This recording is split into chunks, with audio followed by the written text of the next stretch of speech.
खास बात, इस प्रोग्राम को आगे बढ़ाते हुए इस वक्त मैं एक ऐसे युवा लेखक के पास बैठा हूँ जिसे हम राजल कहकर पुकारते हैं। राजल गुप्ता गोरखपुर शहर के रहने वाले हैं और इन्होंने छोटी सी उम्र में ही बहुत बड़ा काम करके दिखाया है। इनके लिए एक शेर है कि हम तो दरिया हैं, हमें अपना हुनर मालूम है, हम जिस तरफ चल पड़ेंगे रास्ता बन जाएगा। और ऐसे ही रास्ता बना करके इन्होंने दिखाने का काम किया है। तो सबसे पहले मैं राजल गुप्ता से ये जानना चाहूँगा कि इनके शुरुआती दौर की एजुकेशन, पढ़ाई का सिलसिला कहाँ से रहा। तो मैं ये जानना चाह रहा था राजल जी कि आपके पढ़ाई लिखाई का सिलसिला कहाँ से रहा। जहाँ तक पढ़ाई की बात है, मैं मूलतः गोरखपुर शहर से हूँ। मेरा जन्म गोरखपुर शहर में हुआ था जी। हमारे पूर्वज भी जो गोरखपुर शहर से ही हैं। शिक्षा में मैं बिल्कुल भी अच्छा नहीं था। मैं क्लास 6 फेल था और एक दौर ऐसा भी था जब मैंने पढ़ाई छोड़ दी थी और मैंने एक तरह से कहा जाए तो मैं कसम खा लिया था मैंने कि मैं कभी दोबारा स्कूल नहीं जाऊँगा, ना पढ़ने जाऊँगा। फिर इतना बड़ा बदलाव कहाँ से? उसके बाद हुआ ये कि मेरे दादाजी ने मुझे प्रेरित किया कि भले ही कितने धीमे भी चलो लेकिन चलते रहो, रुकना मना है। और उन्होंने ही मुझे प्रेरित किया, मैं दोबारा पढ़ाई की ओर लौटा और उन्हीं का आशीर्वाद था, उन्हीं का ये विश्वास है कि मैं धीमे धीमे करते करते 9 डिग्री सर्टिफिकेट तक पहुंचा, जिसमें 4 प्रोफेशनल डिग्रियां भी शामिल है, जैसे LLB, जर्नलिज्म, B लेवल और PGDBA। वाह भाई वाह, कमाल है भाई, मुबारक हो जी। और फिर उसके बाद गाड़ी आगे चलती रही। दादाजी के स्वर्गवास के बाद हमने दादाजी की स्मृति में एक RGTech एजुकेशन नाम से एक शिक्षण संस्था शुरू की, जिसमें हमने छात्राओं को रोजगार प्रशिक्षण देने का काम किया। हमारा लक्ष्य ये था कि निःशुल्क रोजगार प्रशिक्षण प्रदान करें, जिसमें सिलाई, कढ़ाई, कंप्यूटर, ब्यूटिशियन, कुछ ऐसी चीजें जिससे उनको अभी चल रहा है। जी हाँ, अभी चलता है। दादाजी अच्छी बात, बहुत अच्छी बात जी। तो ये जो लेखन की आदत आप में आई, जो आपने ये कमाल करके दिखाया, इसके बारे में मैं जानना चाह रहा हूँ कि ये कहाँ से आपके जिंदगी में ये दाखिल हुआ, कहाँ से ये प्रवेश किया। जी, लेखन 7-8 साल पहले तक मुझे विश्वास नहीं था कि मैं लेखन के क्षेत्र में भी आऊंगा। किताबें मैंने पढ़ी थी, मुझे भी अच्छा लगता था कि हाँ, सपना था कि मेरी भी एक किताब हो। लेकिन एक बहुत ही दुर्भाग्यपूर्ण स्थिति हुई। मेरे एक बहुत अच्छे दोस्त ने आत्महत्या कर ली। अरे उसके बाद मुझे बहुत गहरा धक्का लगा। मैंने सोचा कि युवाओं में ऐसी चीजें नहीं होनी चाहिए। मैंने रिसर्च किया इंटरनेट पे और पाया कि साल दर साल ये आंकड़े बढ़ रहे हैं और मुझे लगा कि मुझे कुछ करना चाहिए, ताकि जैसे जिस दुर्भाग्यपूर्ण तरीके से मुझे दुख हुआ कि मेरा दोस्त ने ऐसे कदम उठा लिया, तो मैंने एक 12 पेज की रिपोर्ट बनाई कि युवाओं में इस आत्महत्या की प्रवृत्ति बहुत बढ़ रही है और ऐसी चीजें नहीं होनी चाहिए। तो 12 पेज की रिपोर्ट हमने बनाई और 7 साल पहले हमने प्रेस क्लब में एक प्रेस वार्ता की कि युवाओं में आत्महत्या की दर बहुत ज्यादा बढ़ रही है और ये चीजें नहीं होनी चाहिए। शिक्षा या असफलता तो जीवन का हिस्सा है, लेकिन ये जीवन नहीं है। हमने प्रेस वार्ता की। परिणाम, क्योंकि मैं बहुत कम उम्र का था तो उस समय बहुत ज्यादा खास हमको कोई रिएक्शन नहीं मिला। लेकिन एक हफ्ते बाद एक प्रेस रिपोर्टर ने हमसे संपर्क किया कि आपने जो रिपोर्ट बनाई है उसके कुछ अंश हमने अपने अखबार में छापे हैं। और ये कौन सा अखबार? जन संदेश टाइम्स नाम का अखबार था। अच्छा, और श्री नीरज श्रीवास्तव जी थे जिन्होंने मुझे पहला अवसर दिया और उन्होंने वेडनेसडे और फ्राइडे का स्लॉट मुझे मोटिवेशनल कंटेंट का दिया। ये लगभग 1 साल तक काम चलता रहा उस अखबार में। उसके बाद कुछ और अखबारों में हमने इसी तरह के लेख लिखे। उसके बाद मेरे मन में विचार आया कि क्यों ना खुद की एक पुस्तक लिखी जाए। तो क्योंकि कोई अनुभव नहीं था पुस्तक लिखने के बारे में। कुछ लोग जो मेरी जानकारी में पुस्तक लिख चुके थे, हमने संपर्क किया उनसे कि मैं पुस्तक लिखना चाहता हूँ, लेकिन हमेशा की तरह उनसे भी मुझे कोई मदद नहीं मिली। निराशा ही निराशा हाथ लगी उनसे। लेकिन क्योंकि मन में सपना था और ये सपना मेरा था, तो 4 साल लगे मुझे इस सपने को पूरे करने में। पहले जो मेरे पास सबसे बढ़िया माध्यम था वो इंटरनेट था। तो मैंने सबसे पहली अपनी जो किताब है गूगल प्ले स्टोर पर लॉन्च की अपने दादाजी के जन्मदिन के दिन। 22 जनवरी का जन्मदिन। प्रेरणा कहाँ से आई कि आपको किताब ही लिखनी चाहिए? किताब, देखिए, किताब करीब 10-12 साल पहले एक किताब मैंने रेलवे स्टेशन पर खरीदी। जी, ट्रेन जी, बहुत जी, लेट थी और टाइम काटना था, तो टहलते टहलते मैं रेलवे स्टॉल पे पहुंचा। जी जी जी। और रेलवे स्टॉल पर एक किताब थी कि बेहतर तरीके से बातचीत कैसे करें। अच्छा, जी हाँ। उस किताब को हमने उठाया और किताब को उल्टा, उसमें कुछ ऐसी बातें थी जी। जिससे मुझे पता चला मैं बहुत सारी गलतियां कर रहा हूँ बातचीत में, और इसके बारे में ना मुझे स्कूल कॉलेज में बताया गया, ना मुझे घर से, ना किसी से भी मुझे ऐसी बातें नहीं पता थी कि ये भी गलतियां होती हैं बातचीत में, जिससे हमें बहुत बड़ा खामियाजा उठाना पड़ता जी है। जी जी हाँ, बिल्कुल। उस किताब को हमने लिया, पढ़ा, और उसमें जो बातें बताई हुई थी उसको हमने अमल में लाया, और कुछ समय बाद ही उसके रिजल्ट हमको दिखने लगे, जिससे भी मैं मिलता काफी अच्छे तरीके से हम लोग की बातचीत जी, होती। जी, हाँ। बातचीत करने में बड़ा ही आत्मविश्वास आने लगा। और उसके कुछ दिनों बाद हमने सोचा कि अगर एक किताब से इतना फर्क आ सकता है, तो हो सकता है कुछ और किताबें पढ़ने से और फर्क आ जाए। हमने बातचीत की कला में और भी किताबें पढ़ी और वाकई में बहुत अच्छे रिजल्ट्स मिले। तो बातचीत की कला के बाद हमने और भी किताबें पढ़ी, जैसे सोच में बदलाव कैसे ला जाए, जी। उसके लिए भी हमने बहुत सारी किताबें पढ़ी और उससे भी हमको रिजल्ट मिला। तो हमने सोचा कि क्यों ना, जिस किताब से मैं यहाँ तक पहुँचा हूँ, इतना सारा बदलाव आया है, तो जो सबसे अच्छी बातें जो मुझे मुश्किल से सीखने को मिली, जी, उसका जी। सबसे बढ़िया निचोड़ हाँ। लोगों तक पहुंचे और वो कम से कम समय में वो लाभान्वित हो सकें, इसलिए मैंने ये अच्छा, किताब इन किताबों के जो लेखक हैं जी, आप उनमें किसको आदर्श मानते हैं? देखिए, किताब में लेखकों को तो मैं आदर्श नहीं मान सकता। एक किताब मुझे बहुत अच्छी जो लगी थी, जी, जो जी। पहली जो मेरी किताब की शुरुआत थी, वो थी how to win friends and influence people. Dale Carnegie के द्वारा ये लिखी गई किताब थी, जी जी जी जो हाँ। आपको व्यवहार कुशलता के बारे में बताती है। तो हाँ, उनकी किताब बहुत अच्छी है, बहुत पुरानी किताब है। तो जी। डेल कार्नेगी एक लेखक हो सकते हैं जो बहुत अच्छे लेखक हैं, जिनकी किताब मैं चाहूंगा कि आप पढ़ें, क्योंकि मुझे बहुत फायदा हुआ था। मैं उम्मीद करता हूँ कि आपको भी पढ़ने से बहुत ज्यादा लाभ मिलेगा। आप यहाँ तक पहुँचे जी। पठन पाठन हुआ जी आप अपने फैमिली में किसको आदर्श मानते जी। हैं? जैसा कि कौन है वो जी जी जिनकी उंगली को पकड़ करके आप यहाँ तक पहुँचने के बाद जी आप ये हमारे दर्शकों को बताना चाह रहे हैं कि हमारे परिवार का वो कौन महान सदस्य जी। है जिसने हमको यहाँ तक जी पहुँचाया?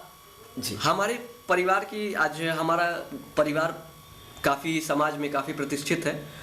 घड़ी का व्यापार हमारा जाना जाता है दूर दूर तक, लेकिन हमारे दादाजी ने इस व्यापार को जी। एक मेज और 2-4 घड़ियों से शुरू किया था। तो वो शून्य से लेकर शिखर तक की उनकी कहानी है, ना सिर्फ अपने व्यापार में बल्कि परिवार को भी उन्होंने बहुत आगे बढ़ाया। जो भी संसाधन थे उसमें बेहतर से बेहतर करने की उन्होंने कोशिश की। लेकिन मेरे जीवन में सबसे अधिक प्रभाव उनका है। आज मैं जो भी हूँ इसमें कोई शक नहीं है, और मैं जहाँ भी आगे जाऊँगा सिर्फ और सिर्फ उन्हीं को श्रेय जाएगा। तो मैं उस अजीम हस्ती का नाम जानना चाहूंगा। स्वर्गीय राधेश्याम गुप्त, मेरे दादाजी, और जी। मेरे सबसे बड़े प्रेरणा स्रोत भी वो हैं। और आज जहां तक भी मैं पहुंचा हूं जी, सिर्फ जी, और जी। सिर्फ उन्हीं के कारण, क्योंकि एक ऐसा समय भी था जब मैं खुद, ना ही कोई समाज का कोई अन्य व्यक्ति, हमारे शिक्षक और समाज में कोई भी मुझ पर भरोसा नहीं करता था। लेकिन मेरे दादाजी थे जिन्होंने मुझ पर विश्वास किया, और मेरी सफलता और असफलता के दोनों के समय उनका प्यार एक समान था। अगर मैं असफल भी होता था तो भी वो मुझे प्यार करते थे, और जब सफल था तो भी मुझे उतना ही प्यार करते थे। जब मैं असफल भी था तो भी वो मुझे कहते थे, हमारा बाबू है बहुत नाम करेगा, हमारा बाबू है बहुत नाम करेगा। मुझे नहीं पता क्यों कहते थे, लेकिन वो जब भी कहते थे मुझे बहुत हौसला मिलता था कि जीवन में कोई तो ऐसा है जो मुझे निस्वार्थ भाव से प्यार करता है और जो मुझ पर विश्वास करता है। और आज उन्हीं के विश्वास का परिणाम है कि मेरी स्थिति काफ़ी बेहतर है और मैं यहाँ तक पहुँच पाया। बहुत हौसला मिलता है जी। अपने बुजुर्ग जी हौसला देने के जी। स्रोत हुआ करते थे, इसमें जी। कोई शक नहीं। जी पहली आपकी किताब कब छपी? जी जहाँ तक मुझे मालूम है कि सांसद योगी आदित्यनाथ महाराज जी। जी ने उसका विमोचन जी। किया, जी, जी। तो मैं उसके बारे में भी कुछ जी, जानना जी, चाह जी, रहा जी। था। पहली किताब मेरी पहली किताब थी। जैसे मेरा सपना, हर इंसान का सपना होता है, मेरा सपना था कि मैं भी एक किताब लिखूं। जी, तो जी। किताब में क्या लिखूं? तो मुझे लगता था किताब में अपनी गलतियां जो मैंने सीखी, जो मेरे अनुभव थे, जो मुझे हाँ। अच्छी बातें लगी, उसका मैंने निचोड़ लिखा। Good, बहुत जो अच्छी भी बात। मेरे लाइफ में एक्सपीरियंस हुए, मेरी शिक्षा में सफलता, मैं कैसे क्लास 6 फेल हुआ, जी। और क्या क्या मेरा दोस्त ने सुसाइड किया, कैसे यहाँ तक पहुंचा, जो भी चीजें थी मैंने इसको लिखा। किताब का नाम था राजनीति, मेरी सोच मेरे विचार, जीवन से मैंने क्या सीखा। तो ये किताब थी, इसको लिखने में 4 साल का समय मुझे लगा। जी, और जी, इसमें मैंने जो भी अपनी गलतियां, अपनी अच्छाइयां, जो भी मैं लिख सकता था, जैसे मैं ज्यादा से ज्यादा युवाओं तक पहुंचा सकूं कि जी। मेरी जैसी स्थिति से, इतनी खराब स्थिति से, इतना कम आत्मविश्वास से, इतनी खराब पढ़ाई लिखाई की स्थिति से पढ़ाई छोड़ने तक, 9 डिग्री सर्टिफिकेट तक, समाज में एक अच्छी स्थिति तक पहुंचने तक अगर एक लड़का पहुंच सकता है तो आप क्यों नहीं पहुंच सकते। इस मैसेज के साथ हमने राजनीति किताब लिखी थी, जिसका विमोचन अक्टूबर 2016 में हमारे तत्कालीन सांसद श्री योगी आदित्यनाथ जी ने किया था। और दूसरी किताब जहाँ तक मैं जानता हूँ, राजल निधि। जी, राजल नीति। आपने टाइम पर एक बहुत बड़ा काम किया है। जी जी, मैं उसके बारे में भी चाहता हूँ कि आप हमारे दर्शकों को बताएं। जी, किताब का सपना मेरा पूरा हो चुका था कि एक किताब मेरी हो। उसके बाद हमने सोचा कि भाई ठीक है, अपने एक्सपीरियंस हमने बता दिए, अपनी जो भी चीज़ें हमने की थी हमने शेयर कर दिया। उसके बाद मेरे मन में विचार आया कि क्यों ना कुछ ऐसा किया जाए जिसकी ज़रूरत सबको हो। तो क्या ऐसी चीज़ है जिसकी ज़रूरत सबको है, जिसको साथ सबको समस्याएं आती है, हर दिन आती हैं वो भी। तो समय ऐसी चीज़ है, आज के इस भाग दौड़ भरी जिंदगी में लोगों के पास काम बहुत ज़्यादा है, लेकिन समय की मात्रा बड़ी सीमित है। तो हमने एक किताब लिखी, राजल नीति टाइम मैनेजमेंट, जिसका सब टाइटल भी था न्यूनतम समय में पाएं अधिकतम सफलता। जिसमें हमने पूरी कोशिश की कि कम से कम समय में आप कैसे अधिकतम सफलता पा सकते हैं। वो सारी जो हमने रिसर्च की कि कैसे टाइम को मैनेज करें, बेहतर तरीके से मैनेज करें और कम से कम समय में कैसे बेहतर रिजल्ट पाएं। क्योंकि प्रभु ने सबको 24 घंटे का ही समय दिया है, चाहे आप किसी तरह की लंबाई कैसी हो, आप किस घर में जन्मे हो, सबको 24 घंटे का ही समय दिया है। लेकिन इन 24 घंटों का जो सबसे बेहतर इस्तेमाल करते हैं वही सबसे आगे होते हैं। इसी को ध्यान में रखते हुए राजल नीति टाइम मैनेजमेंट हमने लिखी थी, जिसका विमोचन हमारे माननीय मुख्यमंत्री श्री योगी आदित्यनाथ जी ने किया था। और माननीय उपराष्ट्रपति श्री वेंकैया नायडू जी ने इसे शुभकामना संदेश भी दिया।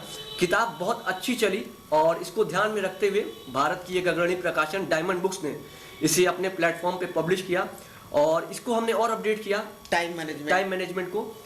40 पेज की और जो अत्याधुनिक सामग्री थी, जैसे डिजिटल युग में कैसे टाइम मैनेजमेंट करें, और भी जो हम लोग आधुनिक रिसर्च पे हमने कर सकते थे, 40 पेज इसमें और जोड़े। और मुझे बताते हुए बहुत खुशी हो रही है कि ये टाइम मैनेजमेंट की ये किताब इस समय बहुत तेजी से आगे बढ़ रही है और देश की हिंदी में लिखी हुई जो टाइम मैनेजमेंट की किताब में सबसे अग्रणी नाम बनकर के उभर रही है। और अभी यूट्यूब चैनल पर इसे बंगाली, इंग्लिश और हिंदी में अभी एक यूट्यूब चैनल ने इसे लॉन्च किया है, इसे एनिमेटेड वर्जन इसका, जिसके 10 लाख से ज़्यादा सब्सक्राइबर हैं और बहुत अच्छा इसका रिस्पॉन्स मिल रहा है। आखिर में मैं चाहूँगा कि आप हमारे दर्शकों के लिए, युवाओं के लिए, हमारे बुजुर्गों के लिए, हमारे बच्चों के लिए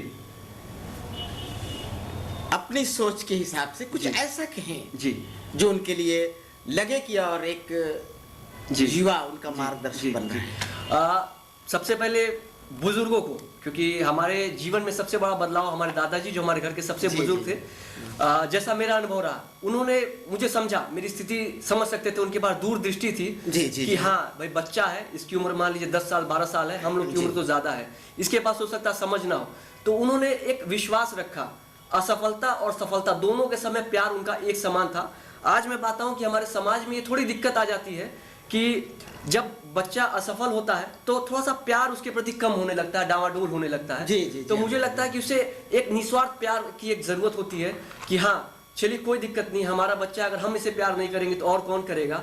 तो एक जो मेरे दादाजी ने जो मुझे जो सपोर्ट दिया, एक मॉरल सपोर्ट जो सबसे ज्यादा जरूरत होती है एक बच्चे को, वो सपोर्ट कि दुनिया, सारी दुनिया एक तरफ और वो एक तरफ, कि कोई दिक्कत नहीं, हमारा बच्चा है, हमारा नाम करेगा, आज नहीं तो कल, भले कितनी धीमी सी गति से बढ़े। युवाओं के लिए भी मैं चाहूंगा कि छोटे से शब्दों में कुछ कह ही दें आप। जी, युवाओं के लिए मेरा मैसेज है, ये रहेगा, 3 बातें मैं आप युवाओं को बताना चाहूंगा।